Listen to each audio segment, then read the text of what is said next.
A paz do Senhor, irmãos, tudo bem? Aqui quem fala é o Ari. Quero mandar um abraço a todos os amados irmãos da nossa classe da Escola Bíblica da Igreja Batista Filadélfia, no Guará 2, a sala 35. Vocês são especiais. Tem sido uma honra para nós compartilhar a palavra de Deus com vocês. Bom, de início quero dizer que esta é a primeira vez que estou usando esta plataforma do Zoom. Então, se eu tiver alguma falha aqui ou acolá, os irmãos vão perdoando, porque a gente está aprendendo aqui a manipular essa ferramenta. Como nós havíamos prometido em sala de aula, nós vamos dar aqui uma palavra final sobre o último capítulo da nossa lição sobre meditação. Nós estamos estudando as disciplinas espirituais, tendo como foco primário as Escrituras e como também suporte o livro do Richard Foster, Celebração da Disciplina. E nós estamos, nesse momento, estudando a disciplina da meditação. Finalizamos a análise dessa disciplina no domingo passado, porém, eu fiquei de passar alguns apontamentos adicionais para os irmãos relativos a este último ponto. Então, vamos lá. Muitos cristãos, ao longo dos séculos, têm relatado várias formas de ouvir Deus e de ter comunhão com Ele e de experimentar o seu amor eterno. E essa forma de ouvir Deus, por vezes, eles mencionam que uma delas é a meditação.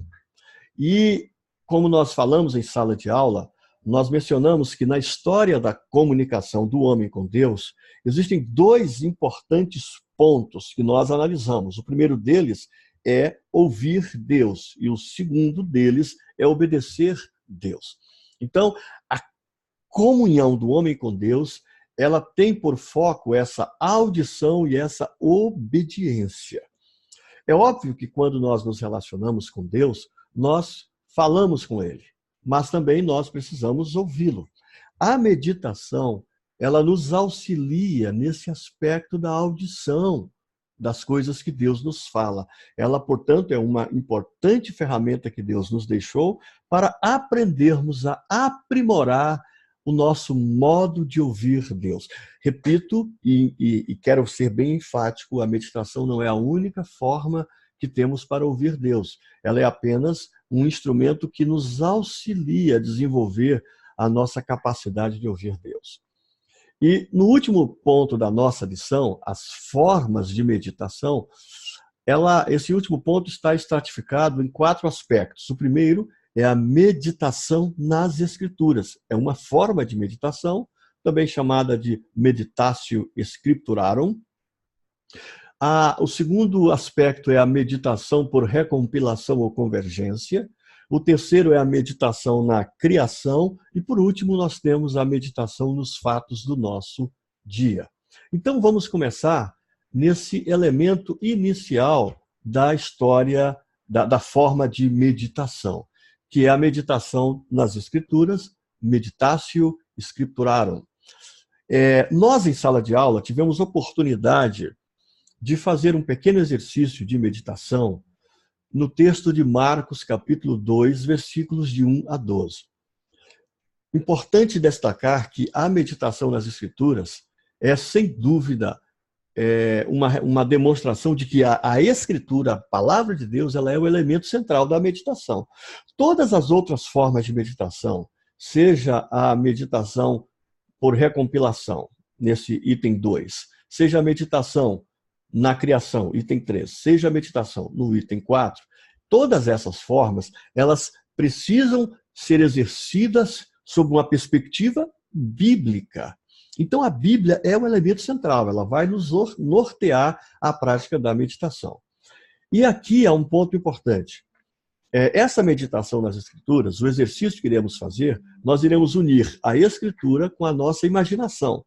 Lembrando que Deus, Ele guia a nossa imaginação. Deus, ele pode realmente conduzir a nossa imaginação de modo que ela seja uma imaginação bíblica. E nós fazemos isso estando em constante meditação com a palavra de Deus. Porém, hoje eu não vou repetir a meditação que fizemos em Marcos, capítulo 2, versículos de 1 a 12. Eu vou um pouco mais adiante no livro de Marcos e vou fazer uma breve meditação sobre Marcos, capítulo 5, versículos de 21 a 43. Porém, eu quero colocar alguns pontos iniciais aqui. Em primeiro lugar, eu quero que você leia esse texto para que você entenda a narrativa que está ali. Note que eu não estou pedindo que você faça uma interpretação do texto bíblico e entenda a fundo o texto bíblico, fazendo uma espécie de exegese ou hermenêutica. Não, eu estou pedindo que você faça uma leitura e entenda a narrativa do texto bíblico. Em segundo lugar, eu vou novamente enfatizar. Se for o caso, leia o texto novamente. E por último, eu destaco que você precisa dominar a narrativa com segurança. Você precisa entender a narrativa colocada ali. Então, o que nós vamos fazer? Eu vou dar umas instruções iniciais, primeiro dizendo que esta narrativa, ela contém 3 partes. A primeira parte é o pedido de Jairo, quando Jairo procura Jesus para que Jesus possa, de alguma forma, agir na vida da filhinha dele, que está quase à morte, para curá-la. Depois nós temos uma mulher enferma que toca na orla de Jesus, toca nas vestes de Jesus e é curada, e Jesus começa um diálogo com aquela mulher. E por último, Jesus volta a ter um contato com Jairo, e desta vez ele vai até a casa dele, e a filha dele recebe não apenas a cura, porque nesse meio tempo ela acabou morrendo. E Jesus, ao chegar na casa de Jairo, ele ressuscita a filha de Jairo. Então, a história tem esses 3 pontos. O que eu vou sugerir agora? Que você dê uma pequena pausa neste vídeo e aí faça a leitura do texto de Marcos, capítulo 5, versículos de 21 a 43. Leia uma vez, procure entender a narrativa. Se precisar, leia uma segunda vez, leia uma terceira vez, até que você consiga dominar a narrativa que ali está, ok? Então, por favor, dê a pausa agora no áudio, no vídeo, e em seguida nós vamos prosseguir. Olá, irmãos, espero que você já tenha feito a leitura, realizado a leitura do texto de Marcos, capítulo 5, versículos de 21 a 43, e nós vamos aqui, então, fazer o nosso exercício de meditação, usando a imaginação como ferramenta para auxiliar a nossa visão do texto. Porque o nosso alvo aqui é ver esse texto e abrir o nosso coração para podermos ouvir a Deus. Então, o que eu normalmente faço? Eu faço uma oração a Deus e peço que Ele me ilumine, que Ele me guie, que Ele me guarde, que Ele dirija a minha imaginação para que eu possa fazer a análise do texto. Depois de ter feito a oração, nós podemos fazer o exercício da meditação sobre 2 papéis. Eu vou exercer agora 2 papéis. O primeiro papel, eu vou analisar o texto como quem está de fora do texto, de alguém que está vendo o acontecimento, a história de longe. Por estar longe, eu não consigo ouvir as pessoas falarem, eu não consigo ver alguns detalhes. Eu vou ter uma noção de quem está de longe. E depois eu vou mergulhar no texto e vou usar a minha imaginação para perceber a história, a narrativa que ali está, como sendo alguém que está ali, naquele exato momento. Então vamos aqui ao primeiro aspecto, eu estou longe agora. Então, se eu fosse fazer uma meditação desse texto, eu faria algo mais ou menos assim. O lago de Genezaré estava tão tranquilo, mas de repente eu começo a ver um barco que vem na minha direção. E alguns pequenos barcos também vêm acompanhando este barco. Ao mesmo tempo eu noto uma multidão chegando ali na praia e parece que está aguardando aquele barco. Eu olho ao longe e eu vejo uma figura já conhecida, um pregador da Judéia chamado Jesus de Nazaré. Ele está no barco, ele acaba de descer, ele desce, ele está junto ao mar, há uma grande multidão que está ao lado dele. Eu já posso imaginar o que vai acontecer, porque todas as vezes que uma multidão se encontra com Jesus, algo acontece. Grandes ensinamentos são dados, milagres acontecem, então eu já posso esperar que vai acontecer alguma coisa. Mas espera aí, o que eu estou vendo? Eu estou vendo alguém vindo ao encontro de Jesus. E eu conheço aquele homem. Alguém já me disse, alguém que frequenta a sinagoga, que ele é um dos principais da sinagoga. Sim, Jairo está vindo ao encontro de Jesus. Será se ele vem fazer alguma reclamação, alguma acusação? Eu não sei o que ele vai fazer. Mas espera aí, esse homem está se ajoelhando, ele está se prostrando aos pés de Jesus. Uau! Eu nunca tinha visto isso, um judeu da sinagoga prostrado aos pés de Jesus. O que será que está acontecendo? Ele começa a falar alguma coisa com Jesus. Jesus está falando com ele e um diálogo começa a ser realizado ali. Eu não sei o que eles estão falando, mas Jesus começa a ir seguindo aquele homem. Eles estão indo para algum lugar e a multidão está seguindo Jesus. Tem gente de todo lado. Mas espera aí, Jesus parou de andar. Por que será que ele parou? Ele olha para trás, ele está ali como que perguntando alguma coisa e olhando para trás e o que será que aconteceu? Uau, nesse exato momento eu consigo ver uma mulher. Ela também está prostrada.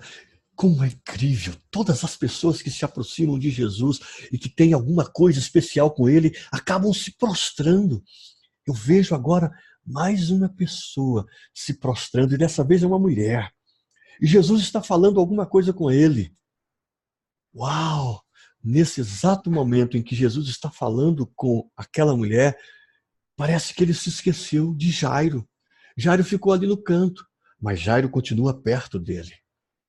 E aquela mulher, conversando com Jesus, ela se levanta, parece que Jesus fala alguma coisa para ela, e naquele momento ela parece que está com um semblante alegre, ela está muito feliz. Jesus realizou alguma coisa, eu não sei o que foi que ele realizou, mas Jesus, com certeza, Jesus curou aquela mulher de alguma enfermidade. E ela agora está indo feliz da vida embora. Uau! Jesus, no meio da fala, quando ele está falando com aquela mulher, chegam algumas pessoas, se aproximam ali e começam a falar com Jairo. Fala alguma coisa com Jairo. Jesus percebe que estão falando algo com Jairo. Jesus se volta para Jairo, fala alguma coisa com ele. E aí eles começam a andar juntos. E eles estão indo para algum lugar. Bom, essa foi uma breve meditação que eu fiz no texto, sem estar presente na história. A minha imaginação me colocou longe da história para eu entender alguma coisa que acontecia da história na visão de alguém que está um pouco longe. Eu quero também ressaltar aqui para vocês, irmãos, que eu não vou analisar a cura daquela mulher hemorrágica. Minha meditação não irá se focar nela. O meu alvo aqui é focar na vida de Jairo. E agora, então, eu vou me colocar como alguém que está no meio da história.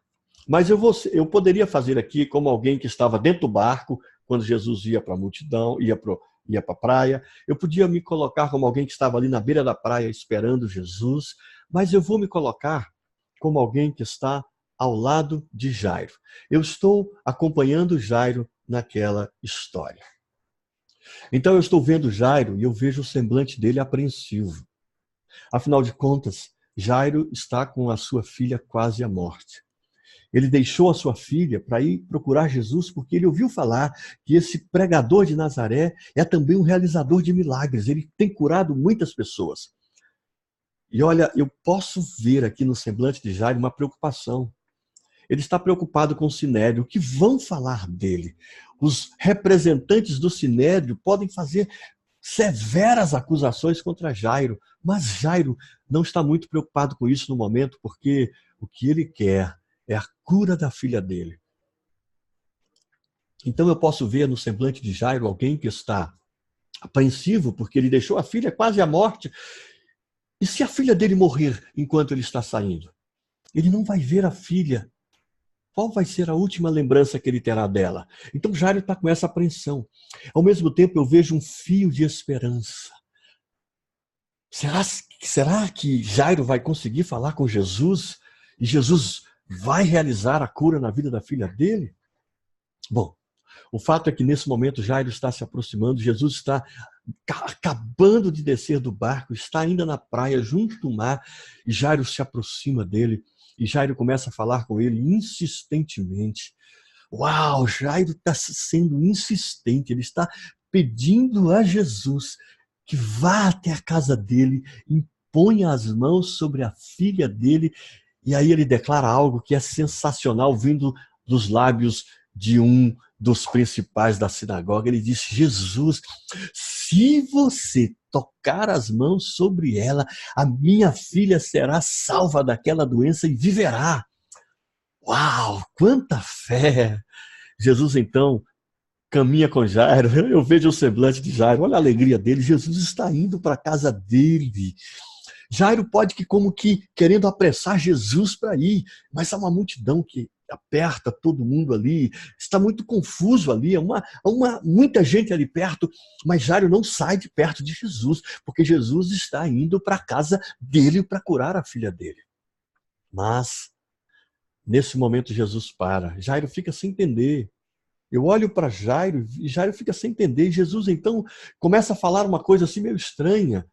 Quem me tocou? Quem me tocou? Olha, todo mundo está tocando em Jesus. Como é que alguém tocou em Jesus? Todo mundo está tocando nele. Mas parece que esse toque foi especial.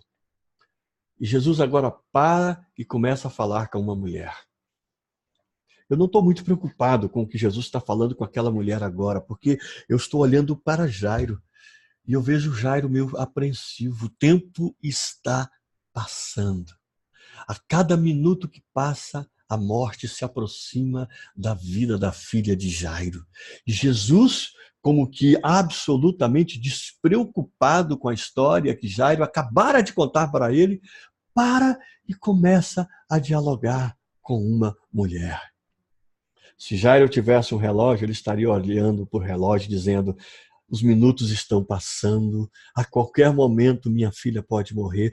Por que Jesus parou para conversar com essa mulher? O que pode ser mais importante do que a vida da minha filha? Bom, eu dou uma pausa na meditação por agora e vou correr lá para o final, depois que Jesus cura aquela mulher. Mas antes eu preciso dizer algo para vocês. Jairo não saiu de perto de Jesus. As últimas palavras que Jesus falou para aquela mulher, Jairo ouviu. E eu quero chamar a atenção de vocês para uma coisa. Jesus olha para aquela mulher e diz: filha. Essa palavra é muito forte aqui no contexto, sabe por quê? Porque Jairo procurou Jesus por causa da sua filha. E Jesus agora trata aquela mulher como filha. Isso foi muito importante para Jairo ouvir. Como também foi importante Jairo ouvir para o seguinte: a tua fé te salvou. Ou seja, Jairo estava ouvindo Jesus dizer: é importante ter fé. E não tenhamos dúvida, o ato de Jairo ter procurado Jesus foi, sem dúvida alguma, um ato de fé. E Jesus diz: vai-te em paz e fica livre do teu mal. Mas nesse momento, algumas pessoas se aproximam de Jairo e eu estou olhando aquelas pessoas. O semblante delas não é bom. Elas carregam uma tensão, uma apreensão, uma aflição. Talvez eles estejam trazendo más notícias. E quando eles se aproximam de Jairo, eles dizem assim: Jairo, por que você incomoda o mestre? Tua filha já morreu. Nesse momento eu olho para Jairo, vejo como que como a gente diz, usa aquela expressão, uma ducha de água fria caiu sobre ele. A minha fé, poderia Jairo ter pensado, não valeu a pena. Esses minutos que eu gastei, essas horas que eu gastei caminhando até encontrar o pregador de Nazaré, não valeram a pena. Minha filha morreu. Mas Jesus, sem se preocupar com as más notícias que chegaram, olha para Jairo e diz assim: não temas, crê somente. A tua fé não acabou. As esperanças ainda não se findaram. E Jesus então continua a caminhada até chegar à casa de Jairo. E quando ele chega lá, ele vê o alvoroço. A morte sempre provoca alvoroço. Algumas pessoas eu vejo chorando, desesperadas. Eu vejo pessoas batendo no peito, angustiadamente, urrando, gemendo. Eu vejo muito choro, eu vejo muito pranto. E Jesus usa uma expressão meio estranha. Ele diz: por que todo esse alvoroço? Por que todo esse choro? Essa menina não está morta, ela está dormindo. Nesse momento eu olho e vejo muita gente rindo de Jesus. E eu aproveito para olhar para Jesus rapidamente, porque quem é que aguenta ser zombado? Eu olhei para Jesus esperando ver um semblante de raiva, de rancor, mas quanta serenidade, quanta paz, quanta ternura. E ele então se aproxima, ele vai onde está a menina. Uau! Jesus vai onde a morte está. Ele pega a menina pela mão e usa uma expressão estranha. Talita cumi. Talita cumi. Essa expressão quer dizer, menina, eu te mando, levanta. Jesus falou em aramaico.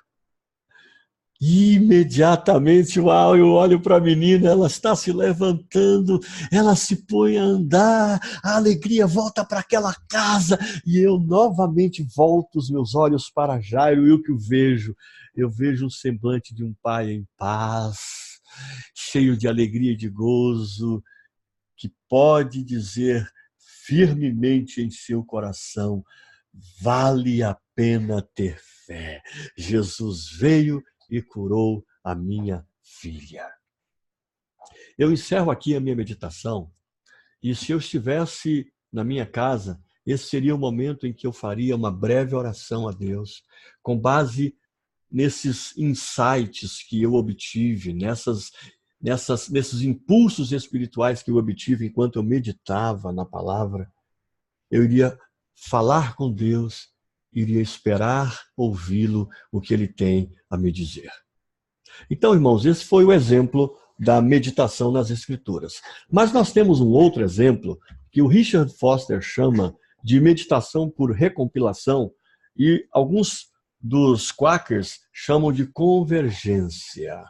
O que significa isso? Então, observe. Como vocês podem ver aqui na... Deixa eu botar aqui o pincel um pouco mais destacado para vocês, o spotlight.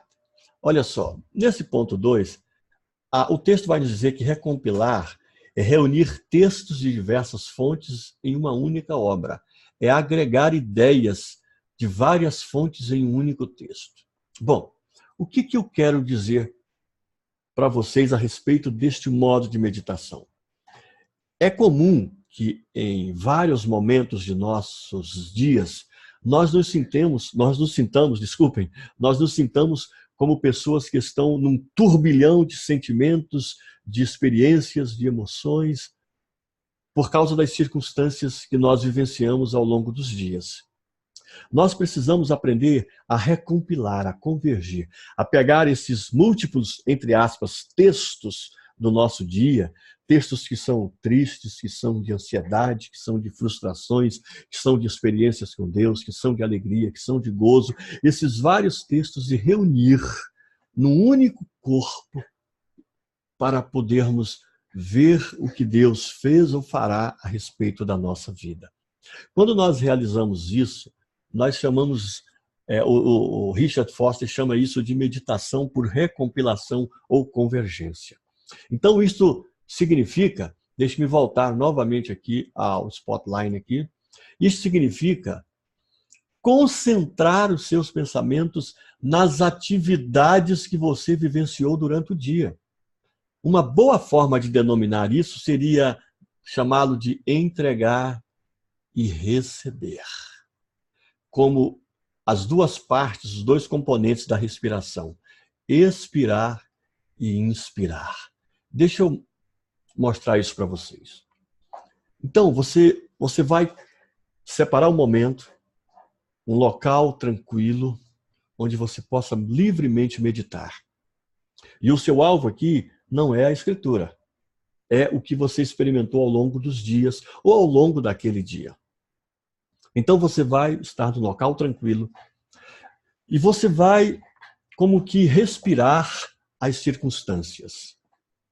E quando nós respiramos, nós inspiramos e nós expiramos. O que é a expiração? Você lança fora o gás carbônico, que é um gás tóxico que pode causar mal. E quando nós inspiramos o oxigênio. Então, figuradamente, nesta meditação, você vai fazer exatamente isso. Você vai entregar a Deus as experiências negativas que você teve. E a gente sabe qual é o nome disso, entregar. É confessar. Você vai dialogar com Deus e vai colocar as suas experiências negativas diante dele. E aí você vai ter um momento de oração e você vai inspirar, ou seja, você vai receber de Deus o respectivo consolo, a respectiva cura que você precisa, a respectiva orientação de Deus, de tudo aquilo que Ele tem para você. Porque, afinal de contas, as experiências negativas que nós temos, elas devem servir para o nosso aprendizado. É a Bíblia que diz que todas as coisas cooperam para o bem daqueles que amam a Deus. Então, recapitulando, neste modo de meditação, você está num local tranquilo e você vai lembrar de todas as experiências do seu dia. Vamos imaginar que naquele dia você teve uma experiência com uma pessoa que ela falou algo que você não gostou e você foi muito rígido com ela, com as suas palavras.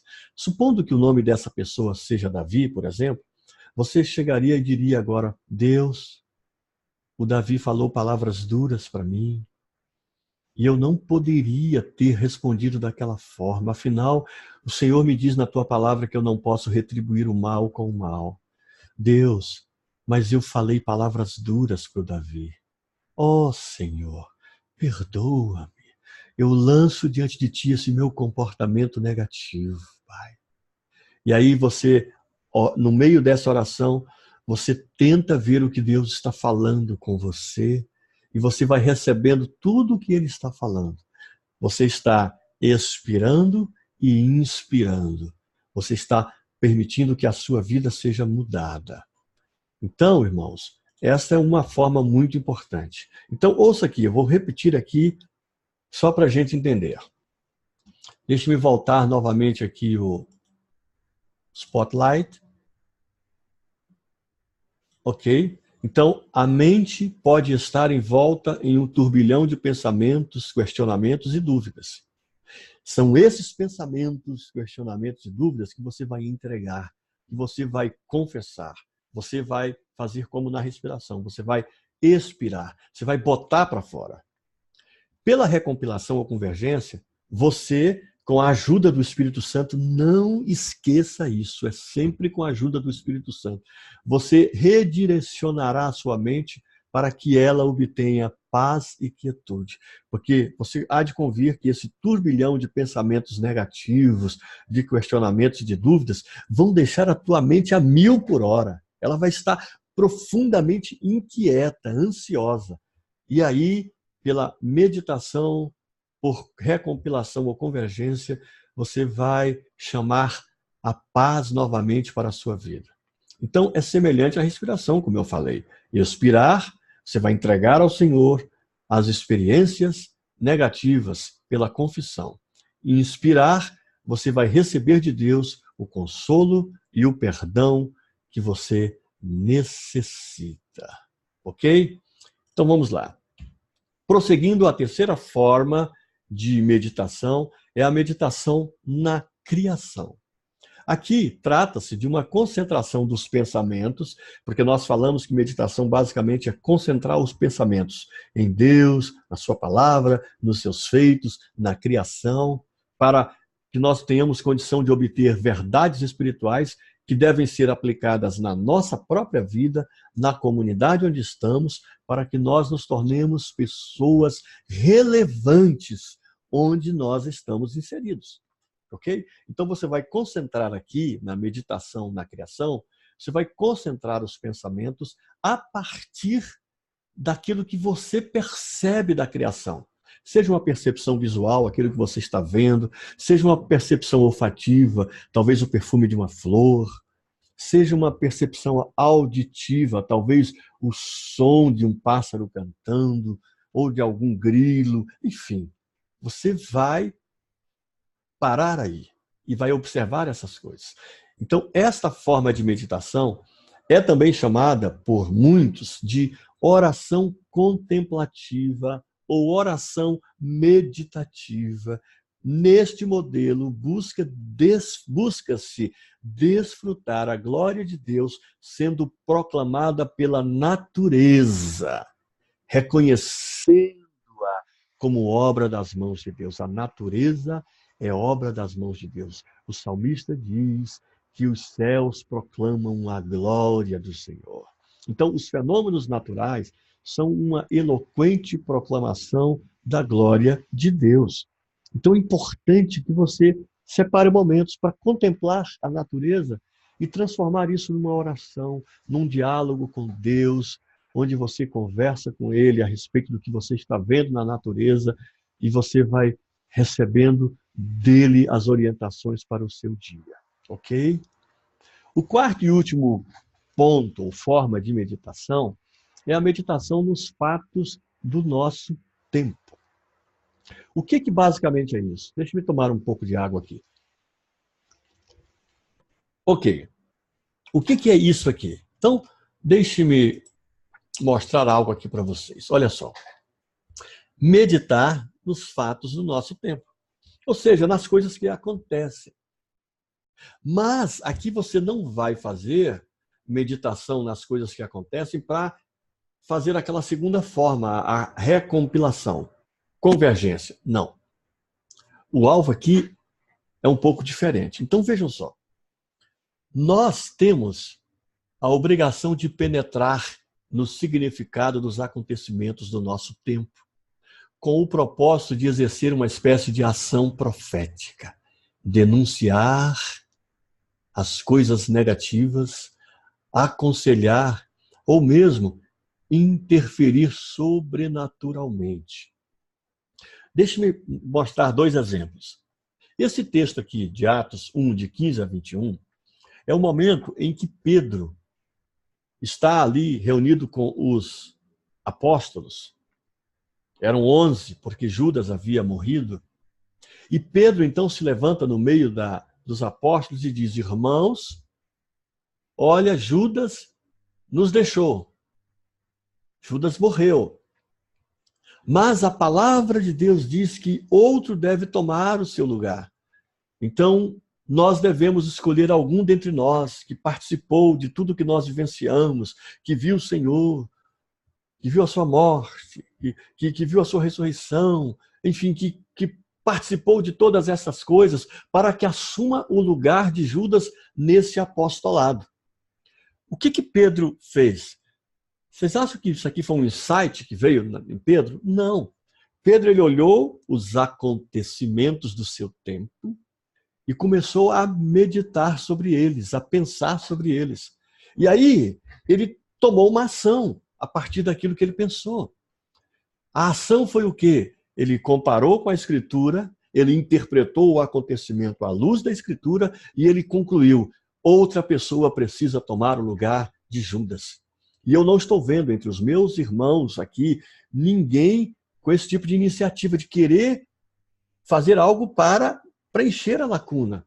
Quem está percebendo isso sou eu. Então, o Senhor quer que eu tenha uma ação profética aqui. Eu vou me levantar, vou falar com esses meus irmãos e nós vamos escolher alguém para substituir Judas, e assim a palavra de Deus, que diz que outro precisa tomar o lugar de Judas, vai se cumprir aqui diante dos nossos olhos. Então ele tomou uma ação profética e ele aconselhou os irmãos a interferirem naquela história, e aí o substituto de Judas foi eleito. Esse outro texto aqui, que é um texto de Gênesis, capítulo 45, versículo 5, e Gênesis 50, verso 20, é uma importante narrativa para nós aqui também. Deixe-me ver aqui um negócio. Eu vou localizar o texto aqui. Enquanto você abre aí, eu vou localizando aqui o texto. Gênesis 45, versículo 5. Aqui diz respeito à história de José. José, nós sabemos, ele foi vendido pelos seus irmãos, e isso deu a ele muitos sofrimentos. E ele sofreu barbaridade, foi até preso. Mas depois nós sabemos que ele se tornou a segunda pessoa mais importante no Egito. E aí José agora, ele estava olhando para os seus acontecimentos, os acontecimentos da sua vida, meditando sobre eles e interpretando à luz daquilo que Deus queria falar com ele. Então observe o que diz Gênesis 45, 20. Ele está falando com seus irmãos e ele diz: agora, pois, não vos entristeçais, nem vos irriteis contra vós mesmos, por me haverdes vendido para aqui. Ora, os irmãos dele, nesse momento, estavam apreensivos, porque eles estavam não diante de José somente, mas diante da segunda pessoa no Egito, o homem que tinha o poder de mandar matá-los ou de mandar prendê-los. Então eles estavam cheios de apreensão, porque eles sabiam a culpa que pesava sobre os seus ombros. Então eles estavam meio entristecidos com isso. E aí José continua: porque para a conservação da vida Deus me enviou adiante de vós. José interpretou a história dele, da traição dos seus irmãos que o venderam, de todo o sofrimento que ele vivenciou, da prisão e tudo mais, e passou a entender: Deus fez isso para conservar a vida do povo de Israel. E ele diz assim: foi Deus que me enviou adiante de vós. E nós temos também o texto de Gênesis 50, verso 20. Deixe-me localizar aqui o texto também. 50, verso 20. É algo muito parecido com o que está em Gênesis 45, verso 5, mas tem algumas conotações diferenciadas. Vejamos. José diz assim: vós, na verdade, intentastes o mal contra mim. José tinha consciência de que o que os irmãos fizeram para ele foi uma maldade. Eles estavam com o coração cheio de maldade. Eles queriam o mal para a vida de José. Então José tem essa consciência. E aí José vem e reinterpreta a história à luz da ação de Deus e diz: porém Deus o tornou em bem. O mal que vocês me desejaram, Deus transformou em bem. Louvado seja o Senhor. Tornou em bem para fazer, como vedes agora, que se conserve a vida de muita gente, que se conserve muita gente em vida. E o verso 21 finaliza dizendo: não temais, pois eu vos sustentarei a vós outros e a vossos filhos. E assim, olha essa palavra final no verso 21, os consolou e falou ao coração. Lembra que eu disse a vocês que a meditação nos fatos do tempo requer de nós uma ação profética. E a ação profética, uma das coisas que a envolvem é aconselhar, consolar. Então, irmãos, isso é importante. Então, observem aqui essa questão final que eu quero mostrar para vocês aqui. Deixe-me dar uma destacada no meu mouse e vamos lá. O mundo à nossa volta não é apenas um cenário de notícias ruins. Guarde isso no coração. Não é apenas um cenário de notícias desagradáveis, mas é um convite à meditação nos fatos do nosso tempo. Cada acontecimento tem sua importância singular. Então, duas coisas decorrem disso. Somos convocados a termos uma ação profética diante dos acontecimentos. E segundo, Deus nos deu a tarefa de interpretarmos a história que se desenrola diante de nós, para que nos coloquemos como aqueles que podem fazer a diferença. A diferença vem em forma de aconselhamento, de edificação, de denúncia, de consolo. Isto são ações proféticas. E eu quero finalizar lendo esse texto aqui da primeira carta de Paulo aos Coríntios, capítulo 14, versículo 3, onde ele fala sobre a profecia. Ele diz assim: mas o que profetiza fala aos homens, edificando, exortando, consolando. Em outras palavras, a ação profética, ela aconselha, ela edifica, ela denuncia, ela consola. Então este foi o último ponto da nossa aula aqui. Eu encerro aqui. Agradeço a Deus por vocês e que Deus os abençoe em nome de Jesus. Fiquem com Deus. Um beijo no coração. Deus os abençoe.